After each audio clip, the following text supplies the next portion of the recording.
Don Yoder started singing in nightclubs and bands in 1970, featuring country and gospel music.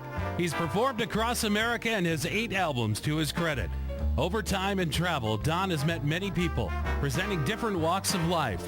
But Don feels each person has something to say, and this show is their voice. And now, please welcome Mr. Don Yoder. Hello. Welcome to Late Night with Don. It's good to be back with you for another show. Tonight we have 2 special guests. First, a Mr. Ray Paulson from Superior. Ray's been involved in television and radio for years. We've been invited to his home, and we're so looking forward to this interview. Ray used to be on a children's show. He played Mr. Toot as a clown years ago. I'm sure many of you watching tonight will remember Ray. So we're looking forward to that interview. You're going to enjoy it. And then we're going to come back to the studio and interview a Mr. Dave Denzler from Proctor here, who also has a special gift. He has carved wood things all over the building here and up at his church, at the Methodist Church, and it's a special gift, and we're really looking forward to sharing that with you. It originated from Italy, and I know it's called in Tarja. I believe I'm pronouncing it right, but we're looking forward to having both of them with us tonight. We want to welcome you all with us tonight, both up in our audience and here on TV land. So welcome to Late Night with Don. Well, Ray, I want to thank you for inviting us into your home to do this interview. But then I took you right down the basement, didn't I? That's all right. Yeah, and thank you for putting on your cowboy hat, well, so I don't feel alone. When I saw you with the hat on, and I spent so much time on horse and out in Montana, I just decided it's got to be fitting. Okay, well, I wear it because I don't have any hair on top of my head. But well, I'm getting there pretty fast. Yeah. I'll tell you. But anyway, I want to thank you for inviting us into your home for this interview. This is going to be fun, and we have the picture back here of Mr. Toot, which you used to be, and I think in your heart you still are. Well, there was only one Mr. Toot, and I guess I'm still it. I'm still it. I never grew up. I'm still a kid. So. And now you're still busy, though, with radio? Yeah, Jack McKenna and Lou Martin and I, and, well, we had some others, too, but, at our age, people start disappearing, so I won't mention any more. But we've been doing Radio Superior for 8 or 9 years now. And we won a silver award for merit nationally a couple of years ago, and was mentioned on Paul Harvey in Chicago and nationwide. So we're pretty happy with it. But we can't take the credit. We're just 3 old guys.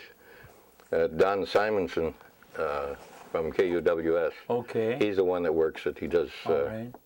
I think he has some of the students go and find all the information. But everything on the program is correct. It's right out of the papers from those years. Okay, well, I'm going to have to tune that station in. Yeah, we're way up. We started in the 30s, and we're up into, I think, about 52 now. My goodness. So we've gone a long ways, but so you and Jack McKenna and Lou Martin are 3 still together. Yeah. Well, we could call you the 3 amigos. Well, you could, but I don't know if they'd go for it. Okay.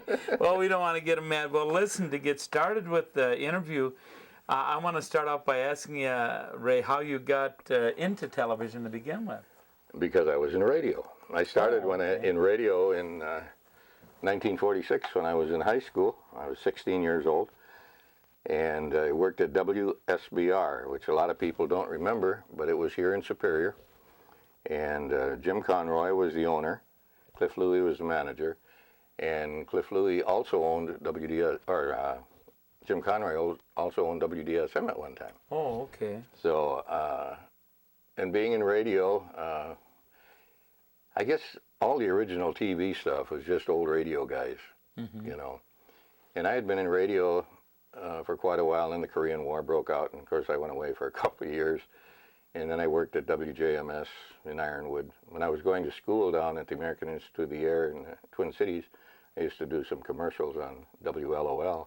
And I think that's gone now too. Okay. But as the years go by, things change. But so what? And then when TV came in, I think most of us, the air people, were working both sides of the situation. We were working radio and working TV, both. And when Rod Quick was manager, he called us in one day, one by one, and said, we're not going to have this running back and forth anymore. You're either going to be one or the other. And at the time, I still kind of liked radio, and I thought we were going to get a choice. I was wrong. He said, we're not going to have you doing both. You're going to do one or the other, and you're going to be in TV. And that was that. And what year was that you started TV? It was in 1954. And what station? It was WDSM then, oh, okay. WDSM TV. All right. Yeah. And one funny thing, everybody said we were having a race with KDAL to see who could get on the air first. It really wasn't. It was nice. We did make it. We did make it by a few days.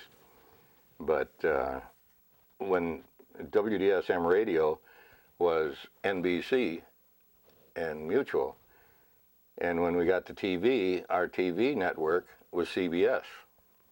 Now, KDAL radio was CBS, but their TV was NBC.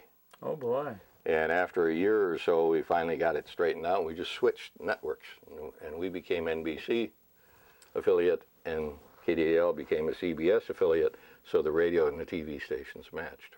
So then how many years were you there?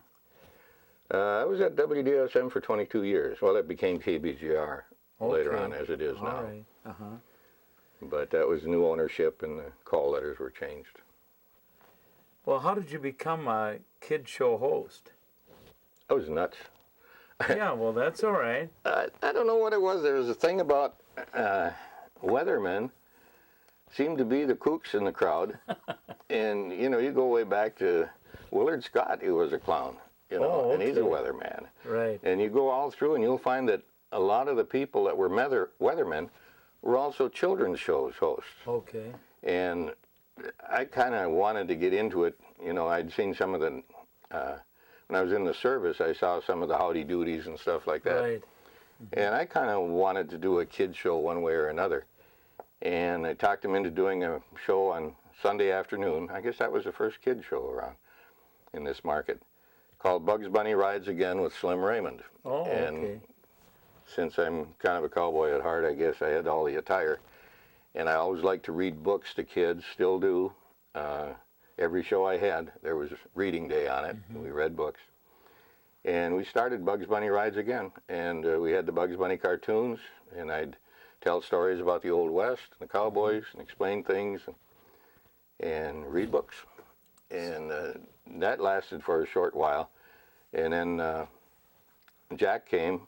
They were making a program where he was going to be Captain Q. Right, I remember. And he developed that character, and we had dropped Bugs Bunny Rides Again then. And Jack started Captain Q. And then a little later, I went on Captain Q as two people, Sparks and Luigi. Oh boy, is that right? I was Luigi the cook with the big long handlebar mustache and his strange nose and, you know, the cook's outfit, the big hat and the whole thing. And Sparks was the radio operator. And that went for quite a while, and then Jack did not want to have live audience. He didn't want to have kids on the show. And then Jack left. He went to greener parts, I guess. He went down to the Twin Cities, and he became Captain Scotty of the Royal Mounted on a kid show down there. Oh, all right. And Captain Q just became Sparks time. We were still on the ship, and I was still a radio operator. But then I started doing personal appearances and stuff. Okay. Yeah, we had a blast. You know, I liked being around kids. And as that went along, then they decided, well, they're going to go with Bozo because that had become real popular. And since I was the head nut at the station then, you know, I became Bozo. I watched a lot of Bozo cartoons, tried to get the voice going, and that was the hardest part with that, because you had the Bozo cartoons, you had to get your actions and your voice coordinated somewhat with the cartoon. All right. And everything was black and white then, so my costume at that time was gray and white, because everything was color corrected. Even when I did the commercials as Sparks for Campbell Soup, the cans, instead of the red, white, and gold label, they were gray and white and black. Interesting, yeah. But everything was color corrected that way, so it came out good on black and white TV. And then when we started to go to color, then I had a blue suit for a while, and then we finally ended up with the red and the gold, which was the best. And we'll take a picture. I had the bozo hair somewhere. Chair, yeah. But the bozo hair was actually made out of yak hair. Oh. And they were very expensive, and I had 2 of them. I had, after a while I had to get another one. Peter's got one here. But this was the bozo hair. By George. And when they say the flying red hair or orange hair, that's what it was. A lot of miles on that thing. I'll bet I should get one of those. That is the yak hair, and so. And then when I became Mr. Toot, I just had a little wig, but I wore a derby hat all the time. Okay, all right. So that's what the bozo wig looked like. Yeah. And we had a lot of fun with that. I enjoyed doing bozo. And then my son, when he was in first, second grade, he was Butchie Boy, which was one of the characters in the cartoons. Oh, all right. And he still has his costume, and he did it for a while, but he was getting teased by the kids in school, of course. And it was kind of tough. I dyed his hair white every time he was on the program. And as we were talking earlier, we went up to Port Arthur, Fort William, which is now Thunder Bay, and we did their exhibition up there, which is like a state fair. And we did part of the grandstand show. We did 2 shows up there, and the poor kid, he was so tired, he was about 8 then, I think, that I couldn't even get his costume on when we got back to the hotel. So I just put him in bed with his costume on and makeup and the whole thing, and he slept through the night that way. And when I woke him up in the morning, he said, "Dad, I don't think I want to do this anymore." Oh, okay. And I said, "Okay, so if you don't want to do it, you don't have to." Right, So, yeah. Butchie Boy did not like show business, and he said after he would never get into it. Yeah, well. It was a grind. We did a lot of traveling, and then when you had asked about why we went from Bozo to Mr. Toot, Capitol Records owned the character of Bozo the Clown. Okay. And when we had very good ratings, we had a long waiting list for kids, and I think in a couple of years we had 16,000 registered Bozo pals with the buttons that we had the drawings for. I don't even know how many we ended up with over the 7.5 or 8 years. But so how long were you Bozo before about you became 7.5 Mr. years. Toot? Oh, okay.